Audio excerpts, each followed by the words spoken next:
Was Genghis Khan a ruthless barbarian or a visionary leader? This question challenges our assumptions about one of history's most influential figures. For centuries, his name has meant destruction. But is that the whole story? Genghis Khan, born Temujin, rose from nothing on the harsh Mongolian plains to command an empire stretching from the Pacific to Europe. His journey is not just about conquest, but about resilience, revolutionary ideas, and the birth of a new world order. To understand him, we must look past the myths and see the man who united warring tribes and changed history. His story is a reminder that one person's vision can echo for centuries. Before he was the great Khan, the ruler of an empire that stretched across continents, his name was Temujin. He was Temujin, a boy cast out, abandoned to the unforgiving elements after his father's treacherous murder. His world shattered, his future uncertain. Left to survive in the wilderness, a harsh and desolate expanse where only the strong could endure. Every day was a struggle against starvation, the elements and the constant threat of predators. Stripped of status and security, robbed of his birthright and any semblance of a normal childhood. He faced a world that offered no comfort, no pity. Temujin learned that survival depended not on noble birth or inherited privilege, but on inner strength, resilience and cleverness. He had to rely on his wits and his will to live. He escaped captivity, a daring feat that showcased his resourcefulness. He began to build alliances, forging bonds with those who shared his vision or simply sought protection. And slowly, painstakingly, he attracted followers with his fairness, his unwavering resolve and his compelling vision for a better future. People were drawn to his strength and his promise of justice. Temujin's promise? Loyalty would be rewarded handsomely, and people would be judged solely by their actions and their contributions, not by their ancestry or their family name. This was a radical concept in a society steeped in tribalism. He united disparate families and warring clans, forging a sense of common purpose where none had existed before. He understood that strength lay in unity, offering a beacon of hope in a world consumed by endless conflict, a world where survival often meant preying on one's neighbor. He offered an alternative, cooperation and mutual benefit. For centuries, the vast Mongolian steppe had been torn apart by relentless raids, bitter feuds, and cycles of revenge that seemed destined to continue forever. Temujin saw unity, not endless war, as the only viable path forward, the only way to break free from the chains of the past, to lasting peace and genuine security for all, a vision that resonated deeply with those who had suffered the most from the constant strife. His revolutionary idea was to end the seemingly endless cycle of violence by bringing all the tribes, no matter how disparate or hostile, under a single banner, united by a common purpose. This audacious vision transformed him, shaping him into the leader he was destined to become. From an abandoned and vulnerable child into a uniter of peoples, a force capable of forging an empire from the fractured pieces of the steppe. His improbable rise was a testament to the power of unwavering determination, a refusal to succumb to despair in the face of overwhelming adversity, and a powerful demonstration of the transformative potential of a clear, inclusive vision that transcended tribal loyalties and offered a better future for all. The Mongol nation, one of the largest empires the world has ever seen, was born from his unwavering refusal to accept division and his relentless pursuit of unity. The Mongolian steppe, a seemingly endless expanse of windswept grasslands, was a land of profound chaos. It was a place where survival was a daily struggle, and the concept of unity was as elusive as the horizon itself. Dozens of tribes, each fiercely independent and deeply suspicious of the others, were locked in an endless cycle of conflict.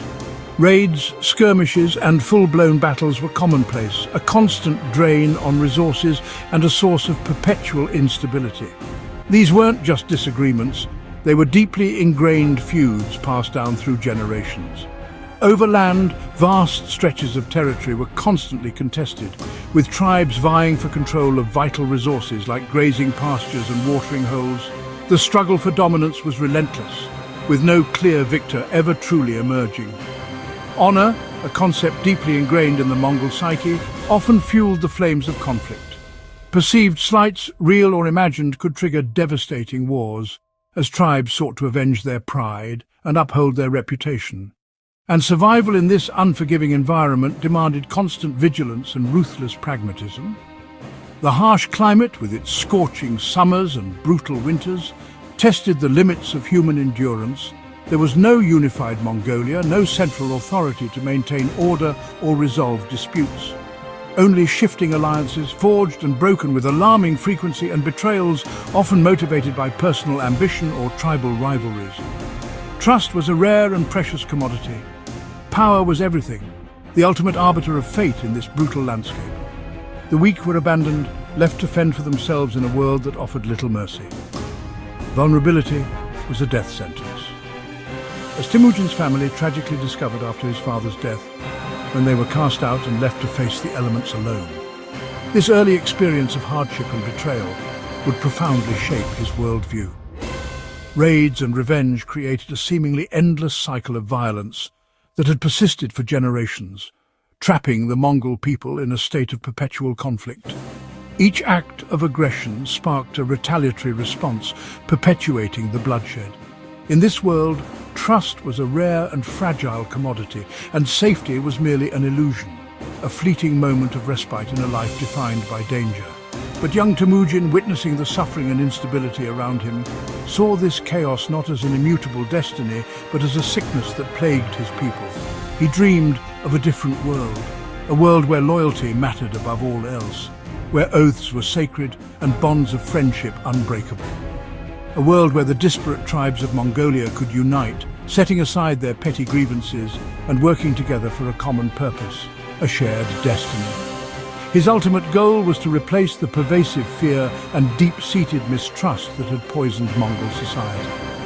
To replace it with a new order built on principles of justice, loyalty, and a strong sense of community. This vision was radical, a complete departure from the established norms of Mongol society. And it was this very vision that would become the foundation upon which he built his first great conquest. A conquest not just of land, but of hearts and minds. He set out not just to win battles and seize territory, as countless others had done before him, but to fundamentally change the rules of the game, to forge a new identity for the Mongol people, and to usher in an era of unprecedented unity and expansion. Genghis Khan, the legendary conqueror, reshaped the world map in the 13th century. But his most powerful tool wasn't the sword, the bow, or even the fearsome Mongol cavalry. It was something far more subtle, yet infinitely more potent. It was trust. A deep, unwavering commitment to his word that permeated every aspect of his leadership and strategy. He understood that true power wasn't just about military might, it was about building lasting relationships and inspiring unwavering loyalty. In a world of broken promises where alliances shifted like desert sands and betrayal was commonplace, he made his word unbreakable. It was a cornerstone of his leadership, a principle he upheld even in the face of immense pressure. His pronouncements were considered law, and his commitments were as solid as the mountains of Mongolia. And he demanded the same unwavering commitment from his followers. Loyalty wasn't just expected, it was earned through mutual respect and a shared understanding of the importance of keeping one's word. He shared the spoils of victory fairly, ensuring that everyone, from the highest-ranking general to the lowliest soldier, received their due. He promoted by merit, recognizing talent and skill regardless of birth or social standing. Competence was valued above all else. And he rewarded loyalty handsomely, understanding that dedication and unwavering support deserved recognition and appreciation. Even the humblest could rise through the ranks if they proved themselves capable and trustworthy. Social mobility was a reality, not just a promise. This created fierce loyalty and unparalleled motivation within his ranks. His warriors weren't just fighting for a distant leader, they were fighting for each other and for a better future. His warriors fought for their own future, not just his. They believed in the system, and they were willing to die for it. When cities surrendered peacefully and pledged allegiance, he kept his promises of protection and fair treatment. But if betrayed, he responded with swift and decisive force, making an example of those who broke their word. His reputation, both good and bad, preceded him. He was known as a reliable ally, a partner whose word could be trusted. but he was also a fearsome enemy, one whose wrath was legendary. This consistency, this unwavering commitment to his principles, fueled his rapid expansion across Asia. Trust became the very glue that held his vast empire together, a common language understood by all, binding together people from every background, culture and belief system under a single banner. His message was clear and unwavering, resonating throughout his growing empire. My word is my bond, a principle that transcended cultural differences and united his diverse population. This simple yet powerful principle turned former rivals into loyal subjects, willing to fight and die for the Mongol Empire.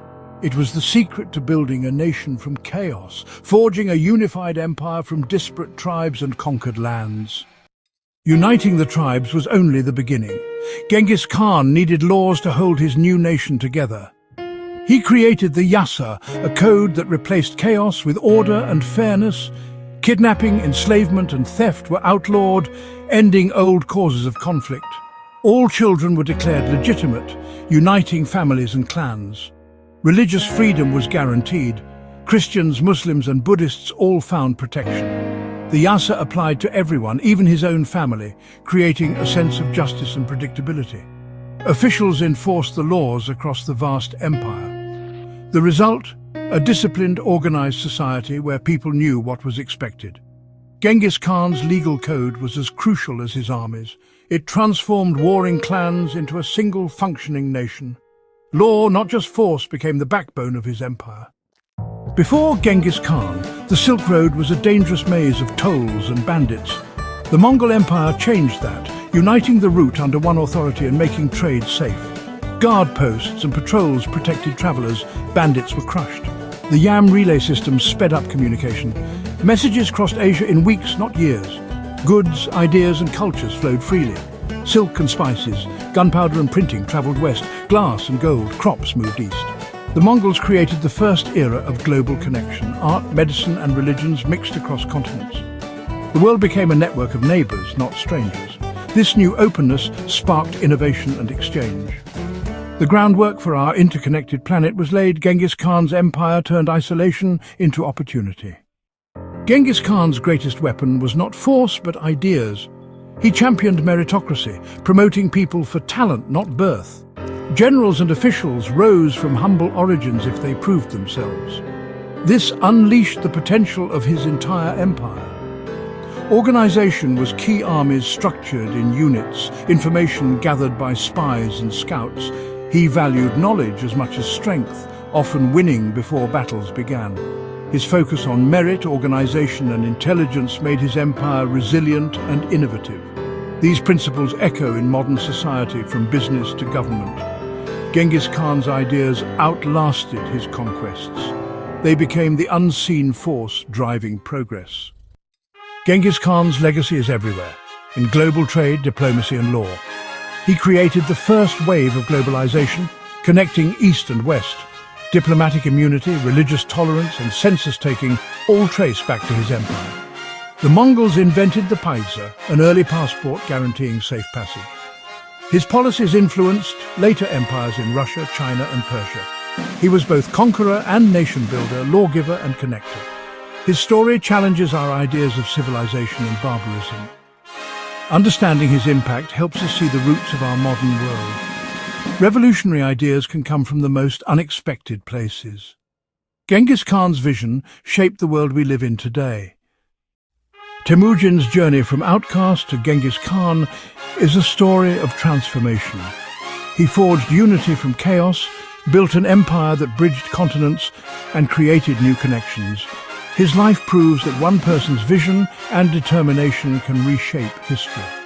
Progress can begin on the margins, not just in great cities. His legacy is complex: destruction and creation, brutality and enlightenment. We live in a world of contradictions, still facing division and challenge. Genghis Khan's story asks, what can we build with the tools we have? Communication, collaboration, compassion? The world is remade by those bold enough to imagine something new.